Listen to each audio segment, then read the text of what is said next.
Lori and Annie, this was a wonderful story. We were living on Phinney Ridge, and I was just on a random Sunday walking to Green Lake. They stumbled into an open house I was doing. I've always been kind of a house hound, so I walked past an open house, and it was a cute bungalow, looked really tidy and nice. And absolutely loved the house, but didn't even think that it was possible for them to move out of their older home into a newer home. There was Aaron, it was his open house, and two things happened at the same time. One, I met him, and it was just very easy. I don't even think I realized exactly what was happening, that we were forming a relationship. And we got to talking. I got them hooked up with my mortgage broker. And I saw a house that presented a new option. And within a week, we realized, hey, this is a possibility. So our three kids were all in college, and I knew there was this idea about downsizing, but it sounded very like sugarless desserts to me.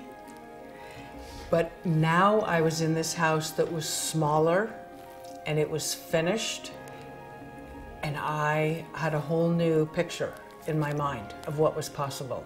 It was such an exciting thing for them because they didn't even realize that this was possible.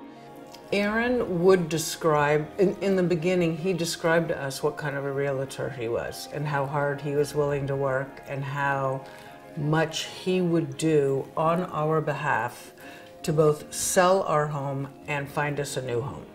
After talking and getting together, I ended up selling their home and helping them purchase a new home. My experience of him was that he just worked on our behalf. It was like the next thing that we needed, he told us what that was. Because we had, it wasn't a straight line from here to there. And especially in the selling of our house, there were things that happened. And he was so calm. And I think a lot of it was because he knew exactly what needed to happen next. And he was one of those people that was completely confident in his skill. So whether it was pricing our house or how many open houses to hold, what day of the week to hold them, what needed to be done in the house in order to sell it, I mean, all those kinds of things. He didn't need to kind of go on and on. He just did the stuff that needed to be done. This was probably the most complicated sort of housing transaction I had been involved in. And so, in terms of being both a buyer and a seller in a difficult market, etc. And I keep thinking of that word steady. He was so steady and optimistic. And it was genuine. I knew he believed we'd find the house we wanted to live in. We found one home that we loved and it was the first one we'd made an offer on.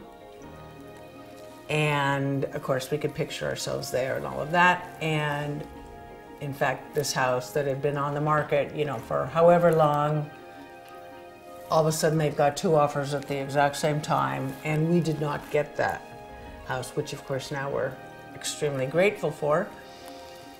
But we were so disappointed. And he didn't try to, he didn't say all those silly things people say to try to make you feel better, like, oh, it just must not have been the right house, which you really don't want to hear because you can't really picture the next house. You know what I mean? And so I was so grateful to him. He was just like, no, let's just go out and look, though. And in fact, that turned out to be the day that we found the place that we're currently living, which couldn't be happier. Every day, we thank Aaron for helping us get here.